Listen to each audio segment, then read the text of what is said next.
Guys, have you ever rented something like a book or a movie?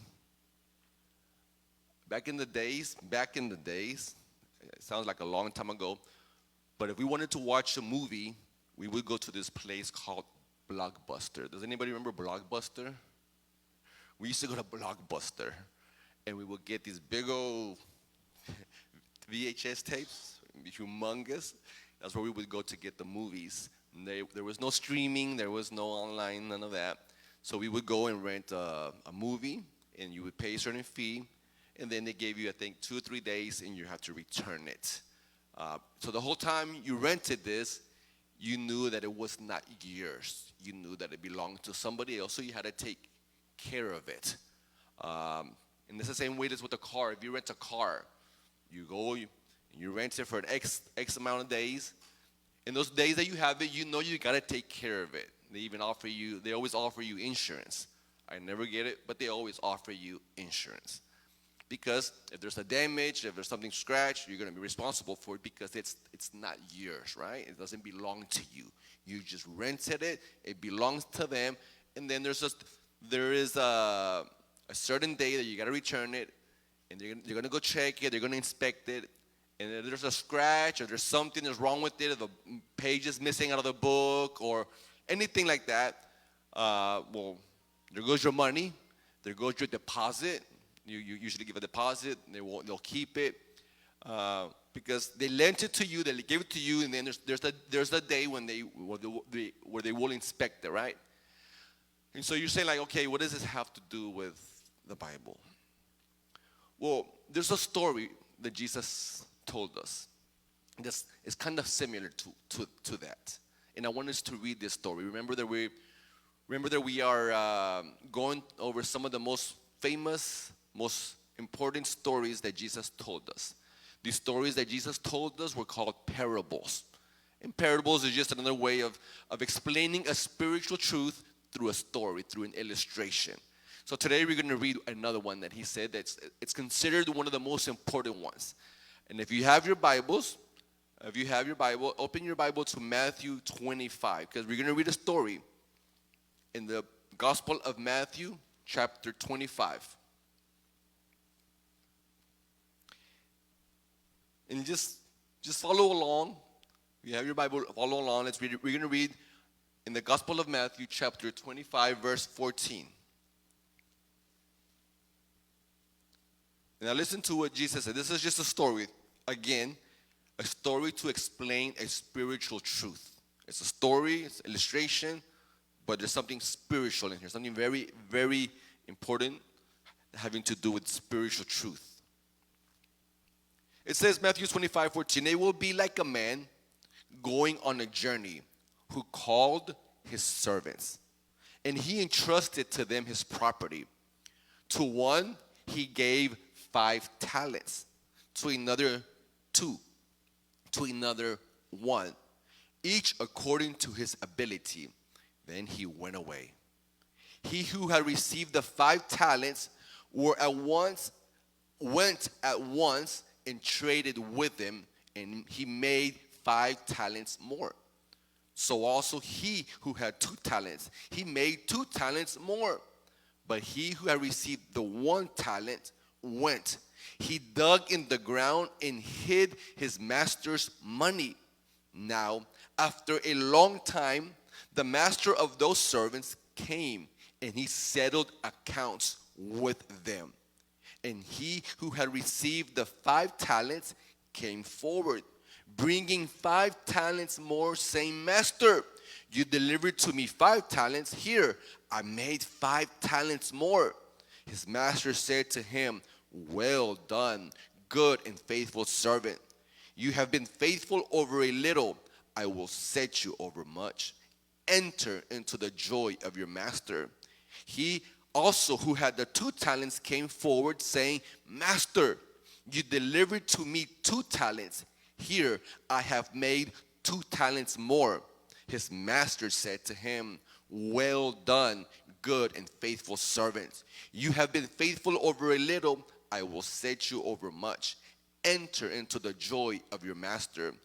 He also who had received the 1 talent came forward, saying, Master, I knew you to be a hard man, reaping where you did not sow, gathering where you scattered no seed. So I was afraid, and I went and I hid your talent in the ground. Here, you have what is yours. But his master answered him, You wicked, slothful servant. You knew what I reap, that I reap where I have not sown and gather where I scattered no seed. Then you ought to have invested my money with the bankers, and at my coming I should have received what was my own with interest. So take the talent from him and give it to him who has 10 talents. For to everyone who has will be more given, and he will have an abundance. But from the one who has not, even what he has will be taken away. Cast the worthless servants into the utter darkness. In that place there will be weeping and gnashing of teeth. To there. We're gonna read. That's all we're gonna read. Again, this is just a parable. This is just a story that Jesus is saying. The reason he's telling this story is because back in chapter 24, his disciples asked him a question. The question was in Matthew 24, verse 3. This was the question the disciples asked him. They came to him privately, his disciples, and they told Jesus, Jesus, tell us, when will this happen? What will be the sign of your coming? What will be the sign of the end of age? Their question to Jesus is regarding the end of times. When will the end come? How will we know the end is near? What are the signs of the end? What are the signs of your coming? What are the signs? And so if you read Matthew 24, he gives a series of signs. And you can read it at home. He'll give you signs that will point to his coming. He didn't tell him the day. He didn't tell him the hour. He didn't tell him the date. All he gave them were signs. Signs for us to know that the end is near. But he didn't tell them when or at what date the end was coming. But he says, here are the signs. And the reason I'm going to give you the signs is so that you will be prepared. The signs I'm telling you is so when you see these signs, make sure you get ready. Make sure that when I come back, you are ready. You are prepared. Make sure the end doesn't find you unprepared. Make sure it finds you prepared. Prepared for the end. Prepared for the end. And so this story is telling us how to be ready. How to be prepared for when the end gets here. The end will either come in one or two ways.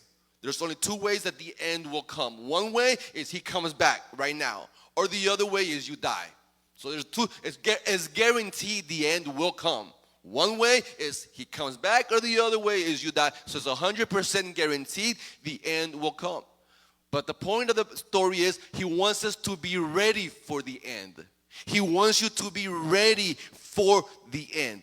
So the story is it's letting us know how we can be ready. Like I said about the story, about the movies, the cars. We want to make sure that when he comes back and we return whatever he's given us, it's in good conditions. That's pretty much what I was trying to say. Because the story has several characters. Who are the characters in this story? It says there's the man that goes on a journey. He calls his servants and he entrusts them property. To one he gave 5 talents, to another he gave 2, and to another one he gave 1. So that's in verse 14 and verse 15. Who is the man? Who is the master? Who do you think the master represents in the story?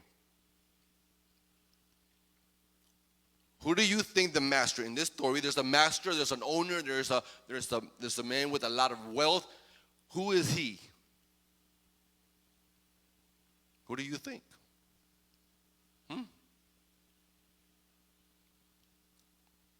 Just a wild guess. Who do you think the master in the story represents? Who is he the symbol of? Who is he representing in the story? You don't have to be scared. God? Does anybody believe God? Yeah, he's representing God. He's representing Jesus. The master in the story is Jesus. He's using him as an illustration. There's three servants. Who do the servants represent? Us. The servants represent you. Their servants represent me. It represents us. It says that the man left, the master left. Well, Jesus did leave. He left. He came to earth and he went to the cross. He died on the cross. He resurrected on the third day, and then he ascended back into heaven. So he's gone on a very, very long journey. He's been gone for over 2,000 years. It's been a long journey. But that journey is going to come to an end, and he will return. That's the whole point. I will return. And it might be in 1 year. It might be in 5 years. I don't know exactly when his journey will end. All I know for a fact is that his journey will end. He will return. He said it. I guarantee it. And just like I came the first time, I will come back. He will come back. So that's what the point is. He's gone on the journey, and he will come back. Now, the servants, like we said, represents us. We are the servants. And to the servants, he gave them a talent. Does anybody know what a talent is? A talent is just a unit of weight. It's a unit of weight. One talent could be made out of gold, could be made out of copper, or could even be made out of silver. But the whole point of the talent is a lot of value. A lot of value. It's worth a lot. One talent. If we calculated it in our days, in our time, one talent could equal up to $1 million. $1 million. So we're not talking small amounts. We're talking large amounts. One talent could easily represent up to $1 million. Just so you can have an idea of the property that he's entrusting to his servants. But the point of the story is not so much the value of the talent. The point is the owner, Jesus, has so much wealth. He's given so much to his servants. He's given so much. And so therefore, when we read that story at the beginning, there comes a question, one question. Well, three questions, but let's talk about this first one. What has he given me? The story is that he gave talents. He gave. He says it was his wealth, his talent. He gave 5, he gave 2, he gave 1. So in what way can we understand what has he given me? What has he given you? Because that's what the story is talking about, that he has given us something. The master has given us something. So the question is what? What has he given us? What has he given me? You want to know the answer? It might offend you. It might offend you. He's giving you everything. Everything you have belongs to him. Nothing is yours. Nothing belongs to you. That offends people. Because they're like, I work for it. I'm the one that puts the effort and the energy and the time to get what I have. I'm the one that's busting my butt at work. I'm the one busting my butt at school to learn. I'm the one, and you're going to tell me that he's the owner? Yes, I'm going to tell you that today. He is the owner of everything. You're telling me that it's not my, yes, I'm not stuttering. It's not yours. I'm not stuttering. It doesn't belong to you. Nothing belongs to you. I'm not here to tell you what you want to hear. I'm here to tell you what the Word of God says. It says he has given us everything. Everything. As a matter of fact, we were just singing. The breath in our lungs is given to him. The oxygen in your breath, the ability, the mind. Who do you think gave you the mind? Who do you think gave you the ability? Who do you think gave you the strategies? Who do you think gave you everything? The fact that you can get up and function and do your duty, do what you do at work, do what you do at school, do what you do. That is not, it's not just something natural that you develop. It's something that God gave you. Everything belongs to God. I'm going to say this right now. You are not the owner of nothing, or you are the owner of nothing. On our foreheads, we should have this title, owner of nothing, steward of everything. Owner of nothing, steward of everything. I'm just a manager. I'm just a manager. Managing what he has given to me. Put Psalms 24 verse 1 on the screen, please. Listen to what Psalms 24 verse 1 says. On the screen it says, the earth is who? Who does the earth belong to? The Lord. And everything, what does it say? Everything in it. The world and all who live in it. Do you live in the earth? Do you live in this planet? So what is he saying? You belong to me. That's what he's trying to tell us. You're not the owner. Yes, we have titles, we have deeds, we have all the such papers that say this is mine. But at the end of the day, you're not the owner. And that's what the story is trying to tell you. And she's trying to tell us, you are the owner of nothing. Your money doesn't belong to you. Your resources don't belong to you. Your house, your car, your phone. Everything belongs to him. Like I said, including the breath, the oxygen, the air that I'm breathing. He has given it to us. He has given everything to us. And to some, he's even given more than others. And I'm going to tell you right now, we are actually very, very, very blessed. God has given us so much. You have so much. That's why I don't understand how we can be, so ungrateful when we have so much. Compared to so many other people, we have so much. So he is letting you know through the story, I've given you everything. You are the owner. What are you the owner of? What are you the owner of? You're the owner of nothing. You don't own nothing. You got houses, they belong to him. You got cars, they belong to him. Everything is of the Lord. He is the master. He is the king. He is the owner. That's just point number one. But that's not the point of the story. That's just a simple introduction. The introduction is he's given us everything, right? That's how it starts. But the story that Jesus is trying to tell us is, what are you doing with what he has given you? That's the point. It's not so much that he is the owner. That should be common sense. I live because he lives. I can walk because he's given me the ability. It's just common sense to know that I am who I am because he has been merciful and he's given me life. I live because he created me. That's just common sense. That's just basic knowledge. I am what I am because of him. I exist because he created me. But the point of the story is, what are you doing with what belongs to him? Because we already made that point. It belongs to him, everything. But what are you doing with it? What are you doing with what he's given you, your life, with your resources, with your time, with your energy?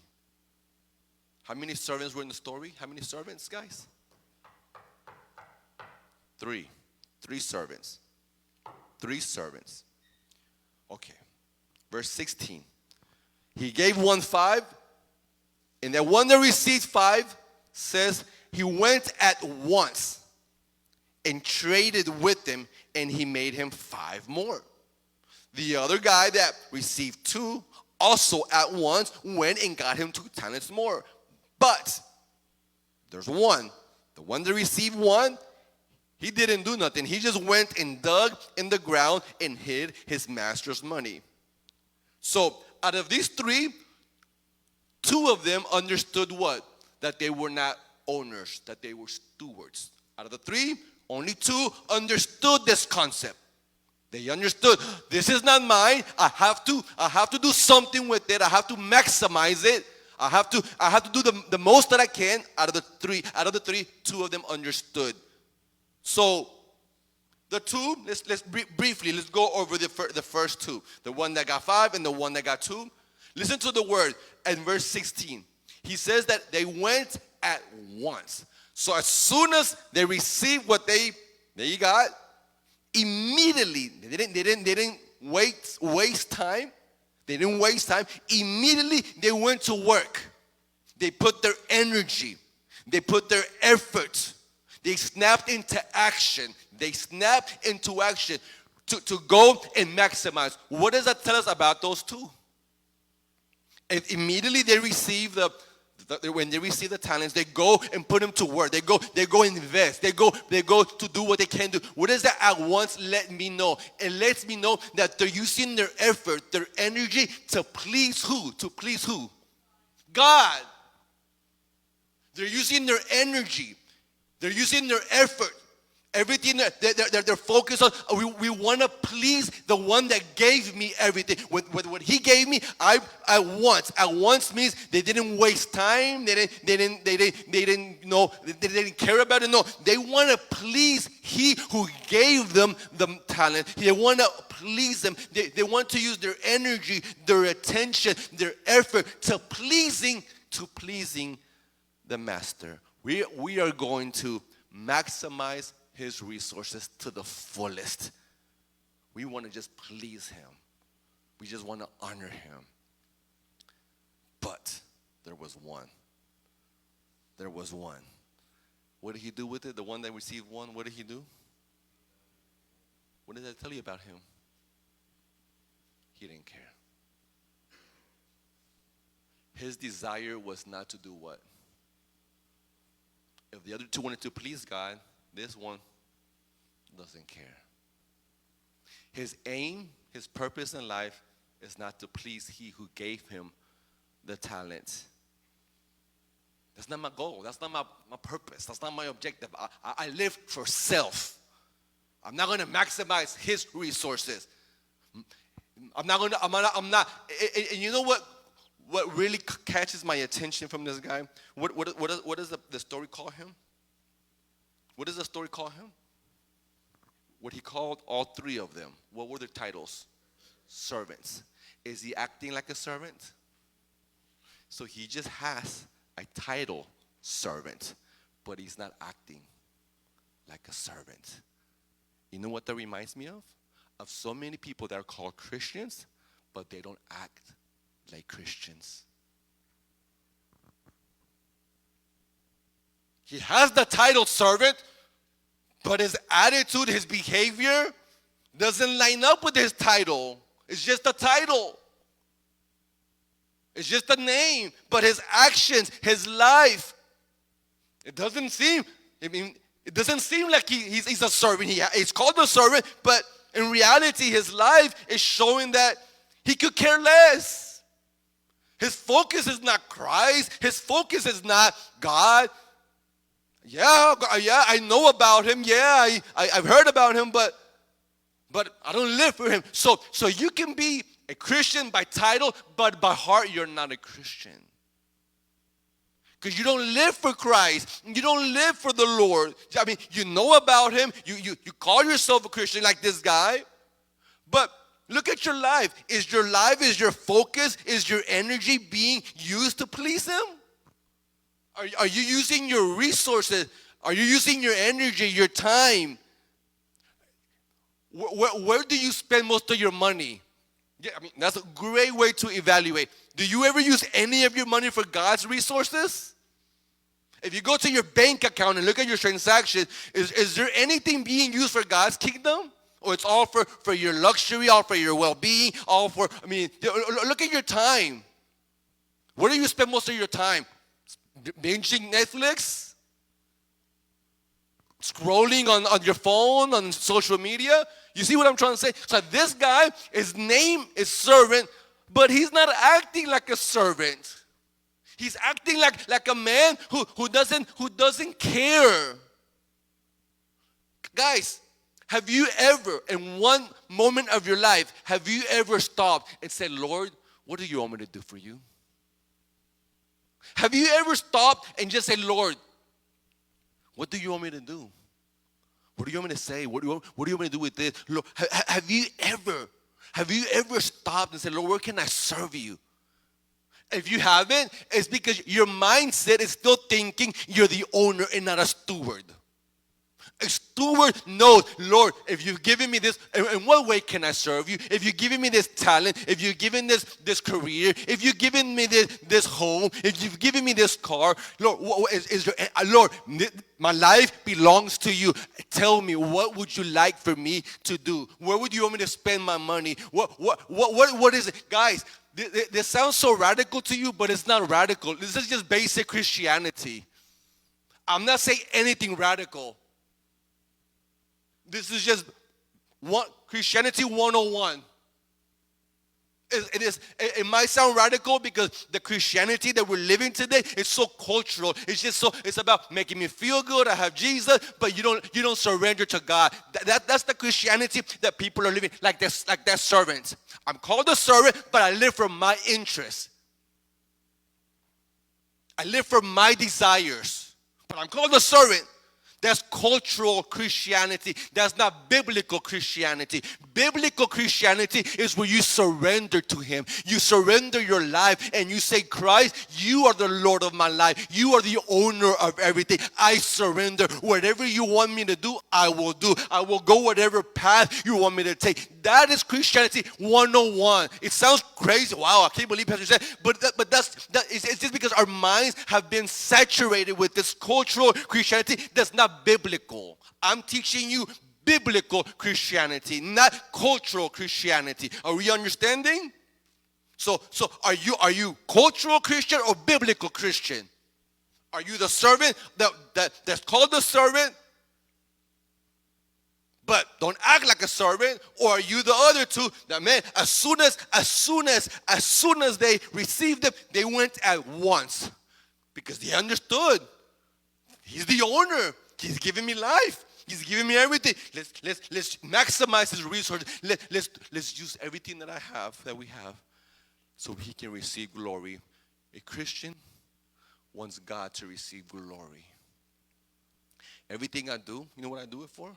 For God's glory, not for my glory, not for my acknowledgement, not for my grandeur, my rewards. I do it so He can be glorified.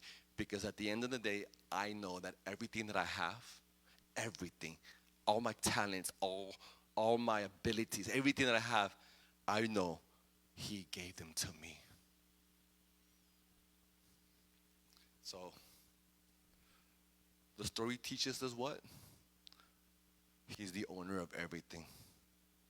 The story teaches us what you should be doing with what He has given you. Because you've acknowledged and you've come to the conclusion, I'm not the owner. He is. And number 3, what you will hear on that day when you return what He has given you. Remember I told you the story about renting a car, renting a book, renting a movie. There's a day you have to return it. You have to return it. Well, there is a day, an established date, that I don't know it. Don't ask me what date it is because I don't know it.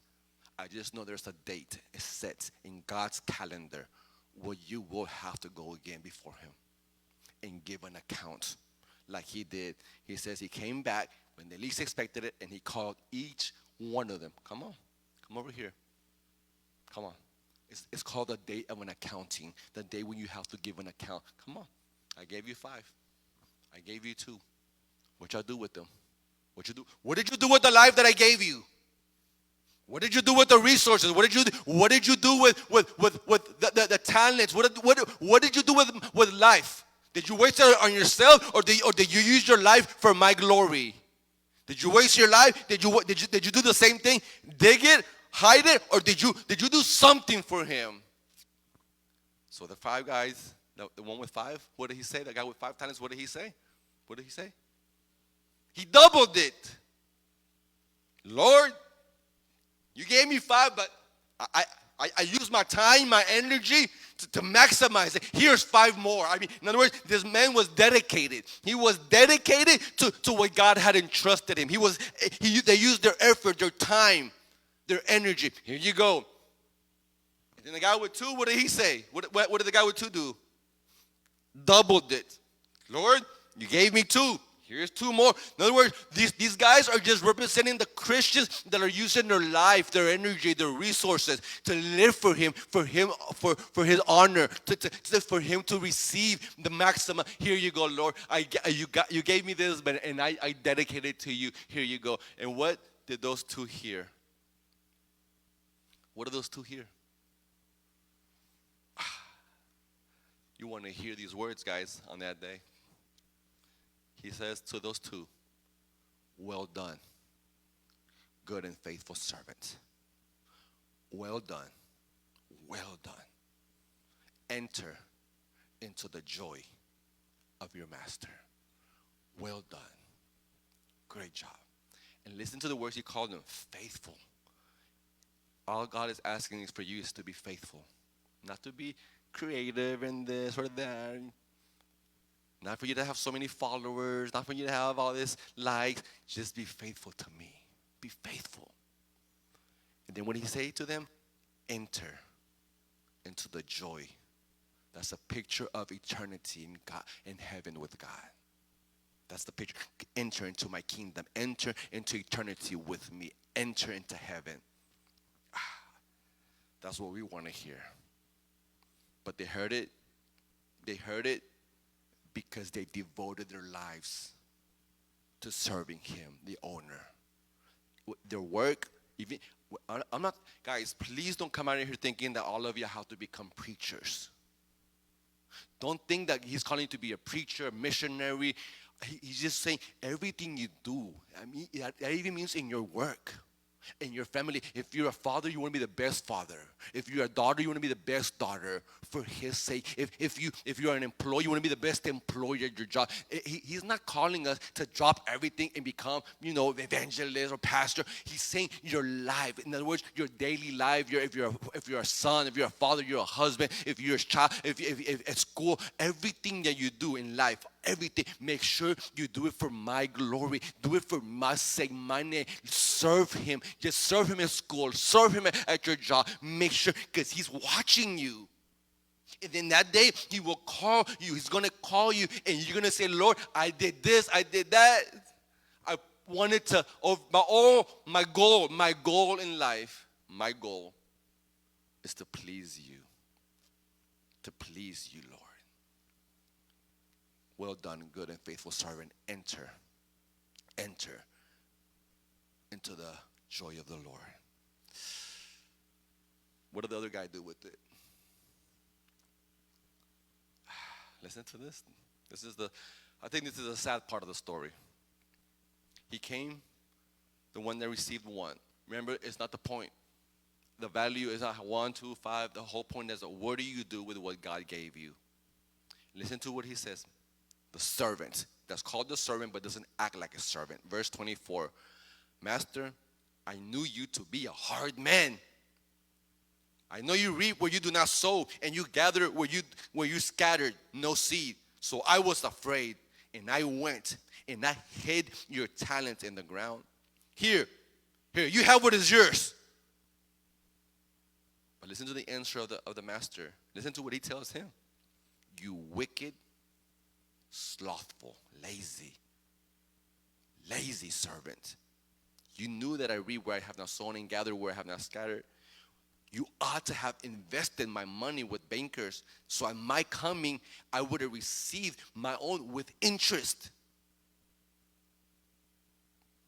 Do you hear that guy? When I hear his answer and the way he talks to the master, you're hard.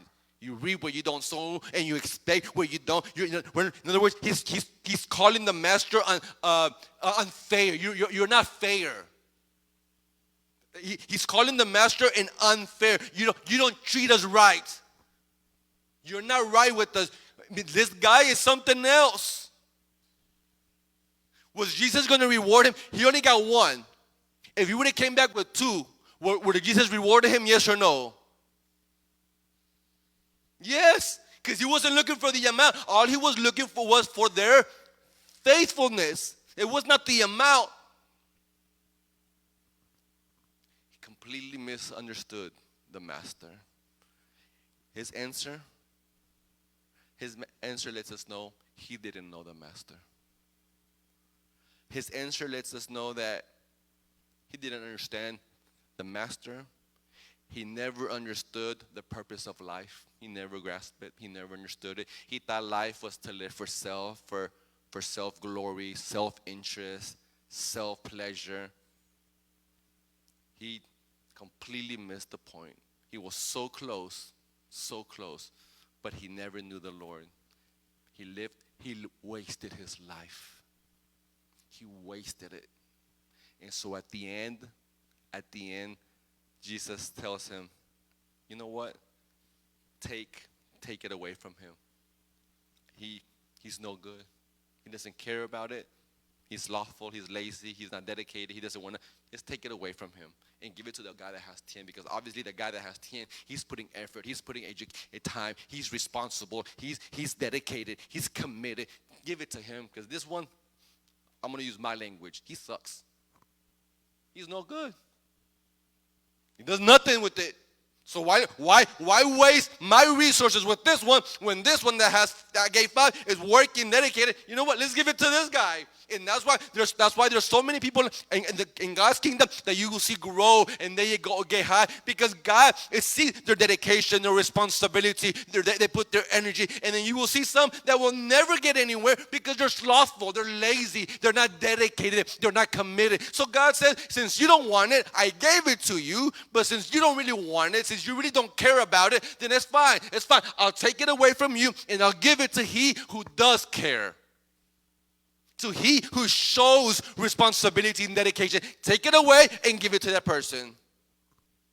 But that's not the worst. The worst part is not that he takes the talent away. That's not the worst part. The worst part is where he sends him.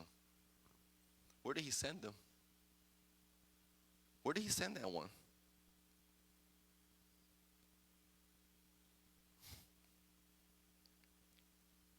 Into utter darkness.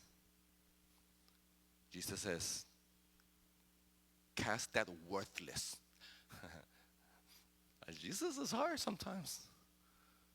He ain't this soft. People picture Jesus so soft. Listen to his language. Cast that worthless servant into the utter darkness. In that place there will be weeping and there will be gnashing of teeth. He was cast into hell because he wasted his life only for his interest. He never took the time to know the Lord. He never cared. Let me know him. Let me know who he is, my master, that he would give me one talent. He gave me one. That so much value in this talent. He should have stopped and to stay. Why would he give me one? I mean, that's so much. He's so generous. Let me study who he is. Why is he so good? He never took the time because he never cared. He never cared.